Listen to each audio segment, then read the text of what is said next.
Hey everyone, Austin here again with another Let's Play video. Today, as you can see, it's going to be Guilty Gear for the Sony PlayStation. I'm going to go ahead and just jump right into the normal mode.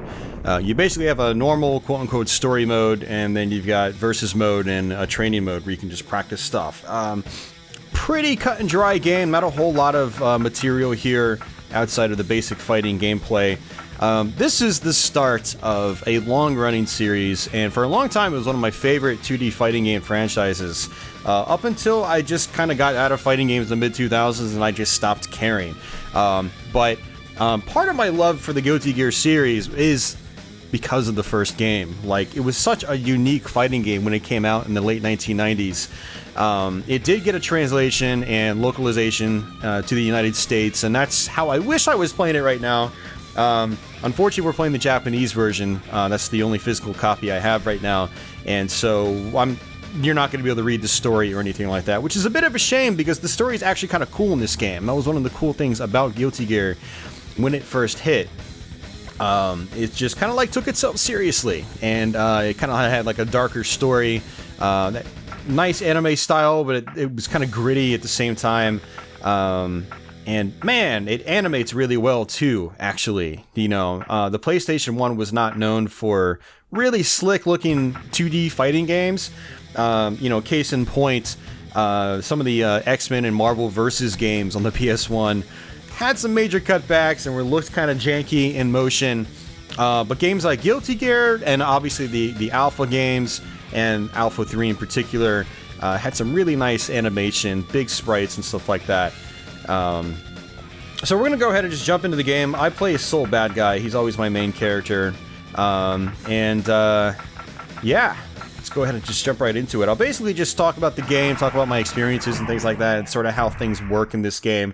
There's a couple of mechanics in this original Guilty Gear that you don't see in, well, I'm not sure if they're in the most modern ones, because I sort of stopped by the time, was it, I guess, yeah, I think it was Guilty Gear slash one of the ones that came out on PlayStation 2 late in its life. I basically went from this and then played Guilty Gear X on Dreamcast when it came out. And there we go. I was wondering why that combo wasn't working. But I basically went from this to Guilty Gear X on Dreamcast, and then Guilty Gear XX on PS2. And then XX Pound Reload, and then was Slash the one that came after that. And I pretty much stopped, like, at the release of Slash. I think it was Slash. And then later Accent Core was a thing, and then I just kind of, like, lost track of the whole series after that. But Guilty Gear has a 4-button layout. You basically have punch and kick on the left. Punch is the high one, kick is the low one. Then you have slash and heavy slash on the right. So triangle is slash, heavy slash is circle. And so characters like Badguy, they have, you know, quarter circle forward fireball moves. Kind of like the hurricane kick with kick direction with X. So he'll basically do this move that, you know, lunges him against the wall, and he basically fires back as an opponent's. His uppercuts in this game are super, super powerful. And oftentimes they can pick enemies up off the ground. That was something that was pretty much fixed in later Guilty Gear games. The first Guilty Gear is kind of a broken game, and I'm not even going to be able to demonstrate that very well, but you can see some combo videos of this game online where I think characters are pretty much doing like 100% damage in a single combo. It gets really ridiculous in the game. That's one of the things I actually enjoyed about this game back then, because I wasn't really a competitive fighting game player back then. I just played solo most of the time. I enjoyed, like, the graphics and music and so forth, and Guilty Gear for me was like one of the best packages in that regard. I absolutely love the soundtrack in this game. It's one of my favorite rock and metal soundtracks in a video game period. You know, this, Lords of Thunder, things like that, some of my absolute favorite video game music. But the gameplay itself, it's kind of a crappy competition game because it is so broken. Things can get insanely crazy. And not even fair. Like, look at that. I just basically just picked him off the ground. He had no way to recover from that. So I did a move, I did an uppercut, he landed on the ground. I still did more punches and kicks. And it's not like I put any effort into that, you know? You know, it's not like I timed it to where like I hit him just right before he hit the ground. Nope. Doesn't really work like that. One of the interesting things about Guilty Gear, though, is if you press both square and X together, you'll do this move that makes the screen turn red. And if you do quarter circle forward and an attack button, you do an instant kill. It kills the opponent completely. It's just destroyed. And now, if an opponent does that to you, you have to press quarter circle back and then one of the attacks to counter it. And if you don't counter it fast enough, you'll get killed instantly. So let's see if we can do it right at the beginning. This is actually something I wanted to experiment with in the beginning of the Let's Play when the AI isn't as aggressive. You know, as you get farther into the game, they get super aggressive. So let's see if we can pull it off on May here.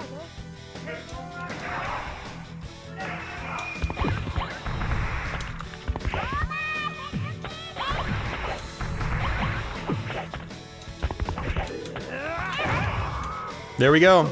Look at her health bar. Bye-bye, May. And it gives you both rounds. It gives you both rounds, not just one round. And this is something they took out of later Guilty Gear games. I think they realized it was kind of unfair. Now, granted, later on in the game when you're playing against the AI, it gets kind of tense, actually. They do it frequently, and so you have to constantly be on your toes to counter it. But that's one of the elements they took out of later Guilty Gear games. Now, if you press the right two buttons, triangle and circle, you do what's called dust. And this was actually mapped to its own button in later Guilty Gear games. You'll basically do that attack, you'll see, you know, that white indication, and you'll fling them into the air, and by holding up, you'll follow them up into the air, and you can basically do some air combos that way. Okay, so I need to be really aggressive with Millia here. She's super aggressive in this version of the game.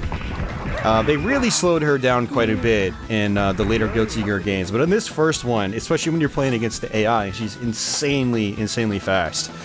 It's really fun going back and just playing this game to see, like, just the outright insanity of it, and it's amazing to see that the series just continued to go on. Like, they really came back with X, and X was super polished and, you know, much more manageable in its speed. And it looked gorgeous. It was 640 by 480. It was, you know, double the resolution of this game. And it ran on the Naomi hardware, and it was beautiful for a console game. One of the best looking 2D fighting games from that time period, if not the best looking 2D fighting game from that time period. And it was such a big improvement over this game, but it's still so much fun going back to this one, because this is where it all started, and it's so, in many ways, it's so different from what came later, and that's kind of like one reason why I like coming back to this. I mean, there's nostalgia as well, because it was the first I ever played in the franchise, and there's still some things I like about it more than I like in the other games in this series. Like, I feel the story, which is kind of like, you know, perfect in this one.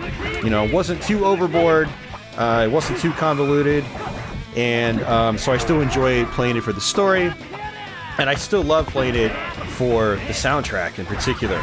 And speaking of which, I need to go buy the actual soundtrack disc.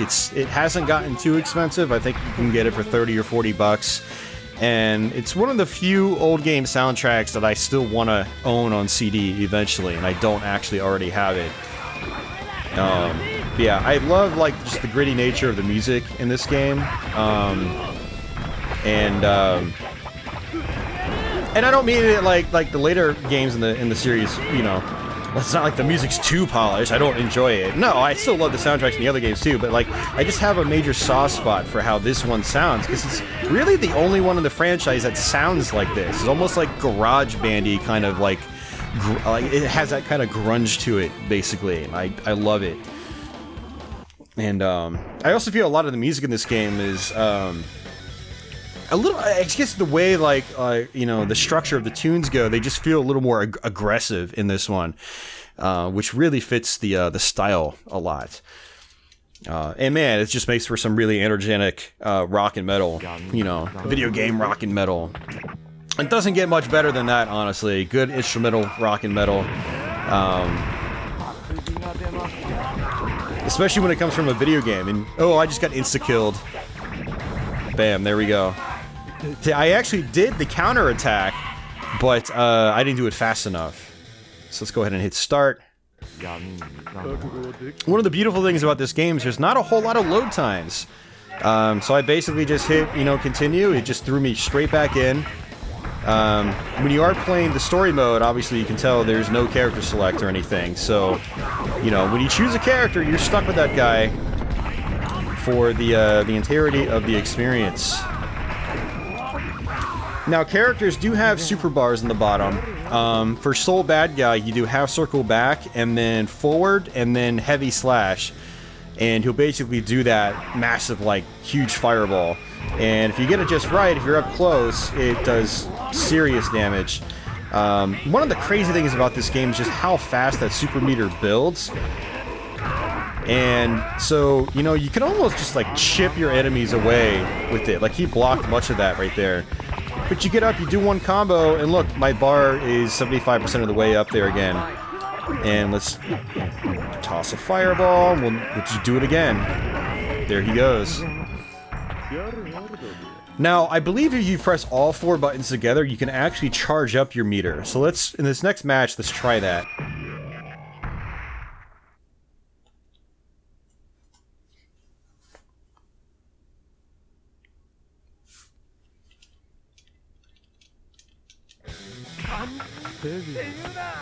His sword just falls from the sky.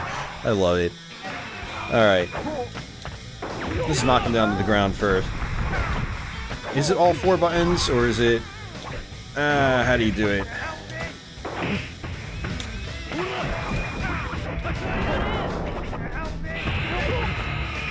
I don't remember how to do it, honestly. I have no idea. I thought it was all 4 buttons together. Maybe it's like 3, or maybe it's like back in 2, or... I don't remember the exact combination. See, I don't really find a need for it, because it locks you into place, and as you do it, enemies can hit you. It just leaves you wide open, basically. And your attacks fill up your meter so quickly, I just feel like there's no major use for that move. I feel like it was well intended. It's kind of like... God, it's almost kind of like Capcom vs. SNK. What you can do in that, if you pick, I think, the SNK style, you can press like all 4 buttons together, and you basically you charge up your super meter that way, and it works actually really well in that game. But in Guilty Gear, it doesn't seem to have the intended effect. I mean, because like when you're attacking enemies, your meter fills up so quickly. And what I'd like to know, actually, is if the meter has, you know, other purposes. Like, in Guilty Gear X and onward, you could basically press 2 buttons together when you were blocking, and use up a little bit of meter to do what was called faultless defensing. It would basically push... it would basically keep you from taking chip damage if the enemies were using something that would chip you away if you were blocking. And I think it would also, like, push the enemies away a little bit as well, so it would be a little bit harder for them to corner you over and over. And then you had, like, the Roman cancels coming into play, and then, and I think this was in XX, but you had the, I forgot what it was called. It's been so long since I played that game, but you would have, like, move cancels that you could do by using your super bar. So there's a wide variety of things you can do with the super bar in the later Guilty Gear games. But I'm not sure if the super bar actually does anything else in this other than basically allowing you to do a super. So if anybody knows that little bit of information, feel free to drop a comment below and let me know. I'm sure there's going to be a couple people stumbling upon this video that are really experienced with the game, much more so than me. I just play Guilty Gear out of fun. For nostalgia reasons, for the visuals and sounds, and the really fast gameplay, and just because it's just really damn fun for me. I enjoy just blazing through the game. As you can see, we're like 15 minutes in, and we're already towards the end of the game. Granted, we might be playing for another 15 or 20 minutes, because the last couple of bosses, including Kai here himself, he's not really a boss, he's a main playable character, but when you play as Soul, he's always the last main character that you fight. So he's really aggressive compared to other characters. Just like so.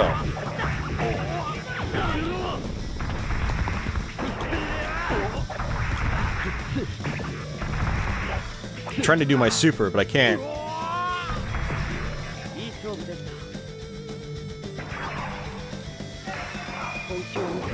So something I forgot to mention earlier on is that you can air dash in this game. That's been a staple of the series for a very, very long time.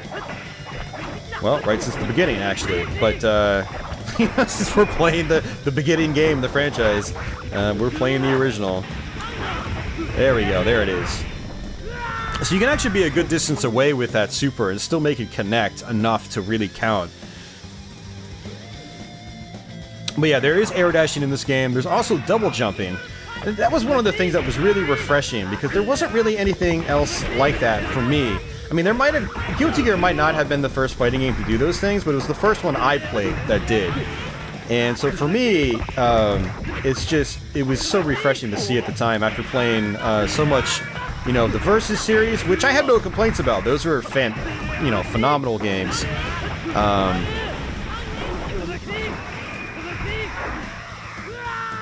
And then coming from stuff like your Mortal Kombats and your Killer Instincts and stuff like that, seeing these things like double jumping and air dashing and stuff like that, it just made for such a faster experience compared to pretty much anything else I played at the time. So this is where some of the main story elements are revealed, and this is where like the game kind of takes like a darker turn. And when I was younger, especially, you know, I was a late teen when I first experienced this game. It's just, the story came off so cool to me, you know, you know, after experiencing so many cheesy stories in fighting games, the Guilty Gear story just kind of like, you know, I liked how it took itself seriously, or at least it seemed like it. And it seemed like later Guilty Gears would take themselves a little less seriously, or they were just like super over the top. Maybe I'm just nostalgic because this is the first one, and it came off so straight.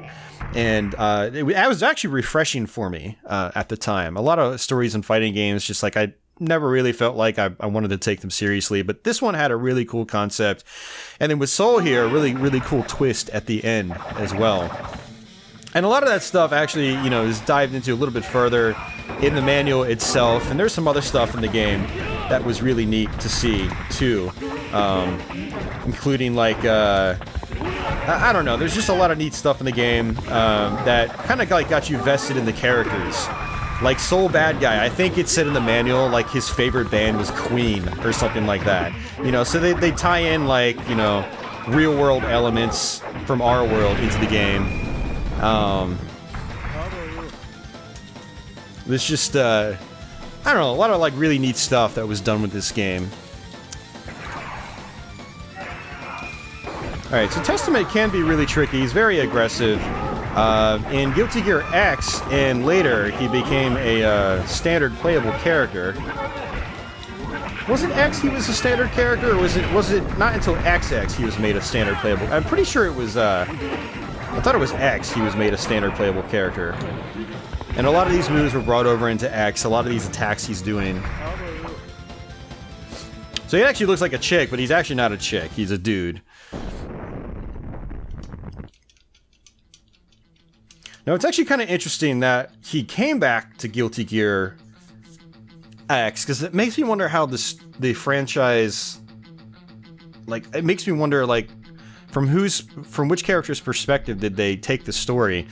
Because here, actually, it doesn't even matter which character you play it as. You play it with any character. Testament kills himself, which he's basically acting as a sacrifice to revive Justice, which is just, he's what's called a gear, and insanely powerful dude. I guess godlike powers, basically, that sort of deal. So how does Testament come back in the later ones? I don't know. Maybe they just retconned it all. I have no idea. But yeah, this is the intro for Testament, and then we're gonna fight Justice. We just fought Testament. And Justice is by far the hardest enemy in the game. I mean, pretty much every character there that you saw is a playable character normally. Testament might be unlockable. I don't know if he is. And I think if you beat the game straight through without continuing, you get to fight Baldhead after Justice. I think that's how it works. And then you can unlock Baldhead as a playable character as well. I think you could play as Biken if you unlock her. She was a standard playable character in the other Guilty Gear games. Alright, so let's see how many tries this takes us. Justice is super aggressive.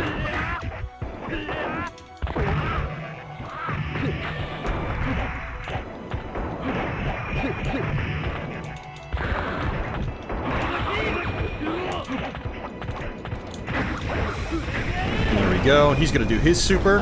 Bam, there it is.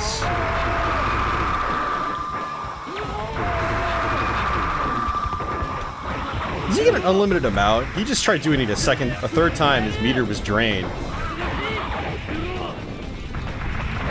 There we go. Yeah, that super will just wreck you completely. Even when you block it, it still takes away like a huge chunk of your health.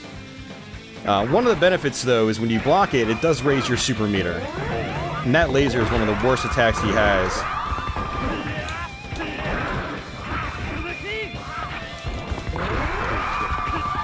So Guilty Gear has pretty easy combos to do, and it's something I haven't really explained at all as I've been playing this. But linking moves together is super easy in the game. It's one of the things I really enjoy about the game, is it doesn't take a whole lot of work for me to pull out some cool strings. And one of the ones I just do a lot is punch, slash, slash, heavy slash, and then I'll try to link that into my super move. And Soul's just punch attack is just really quick in this game. It's got pretty good priority. It always has in, you know, pretty much any game that he's been in.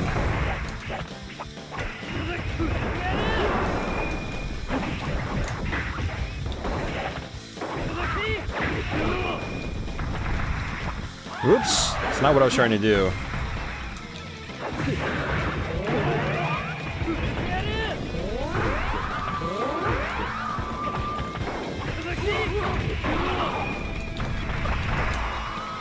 Oh, that was close. He did his insta-kill, and I somehow came out of it unscathed. Because I didn't retaliate or counter it. Oh, I didn't counter it until like way too late. Ugh. That was close. I was actually feeling really good about that. I mean, you can have some really bad bouts with Justice and just be at this fight for ages, man. Like, I remember streaming this about a year ago on Twitch, and I think I had to give up at Justice. I don't even think I was able to beat the game. Granted, I was also not in the right state of mind. I think I was probably drinking that night.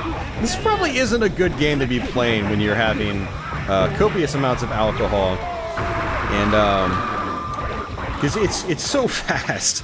If your eye-hand coordination skills are not in tip-top shape, this is probably not the kind of game to be playing when you're in that frame of mind.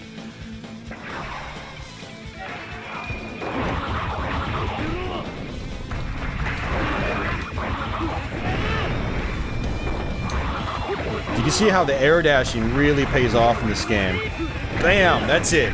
We just beat the game. I feel pretty good about that, actually. Did we just get a perfect? I think we did. We just got a perfect on Justice. And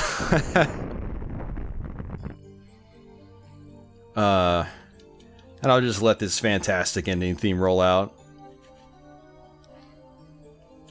Very melancholic.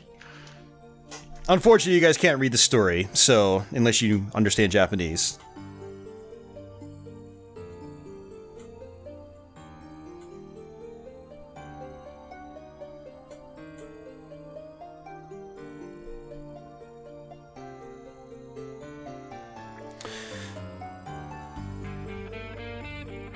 So Justice actually came back as a playable character in later Guilty Gear games as well.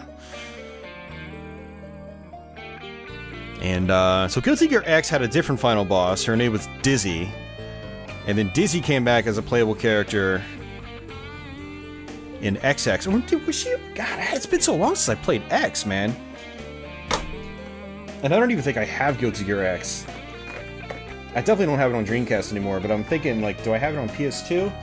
I'm looking at my PS2 library and I don't see it. I think it's one of those ones I need to pick up eventually.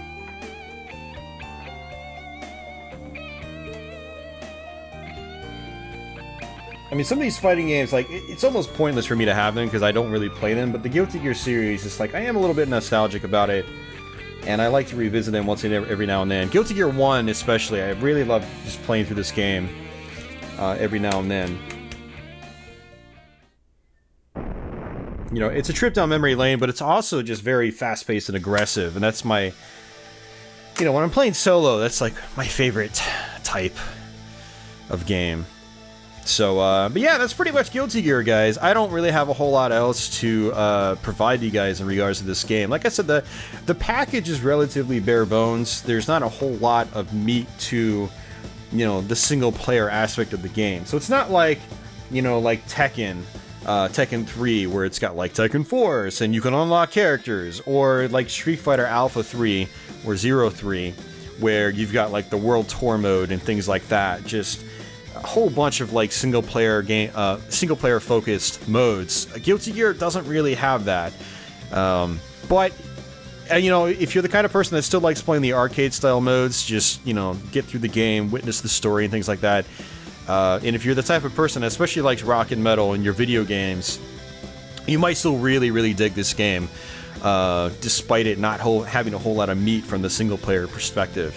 Obviously, fighting games are meant to be played with real people, you know, but not everybody has lots of real people that are willing to play fighting games with them.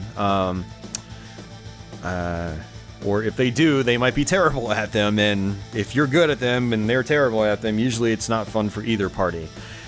But still, I have a soft spot for this game. I still love going back to playing it, and you know, I hope you guys enjoyed seeing this playthrough of the game. I'm glad I finally got around to doing the first Guilty Gear. It's been on my list for a really long time, and I actually did Guilty Gear XX Pound Reload. I think I had the Japanese PS2 version at the time, and I did a Let's Play on that 2 or 3 years ago as of doing this video. So if you want to see that, click the card in the top right-hand portion of the screen.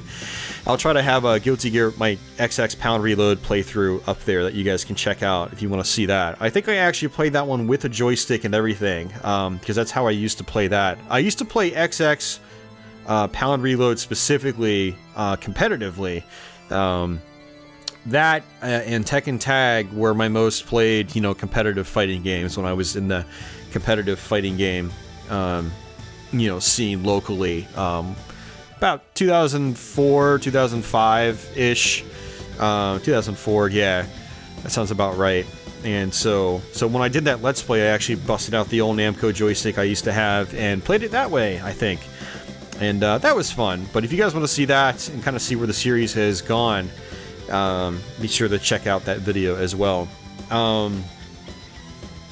Blaze Blue is another one that Arc System Works has come up with since the Guilty Gear franchise. It's from what I understand, there's also a new Guilty Gear game that's out now as well, or a newer one. So they're going back to the Guilty Gear games. But Blaze Blue was one that they did quite frequently after Guilty Gear. And I don't know if they're on to something else now, but I'm pretty sure Arc System Works is still pumping out these fighting games. They seem to do pretty well for them.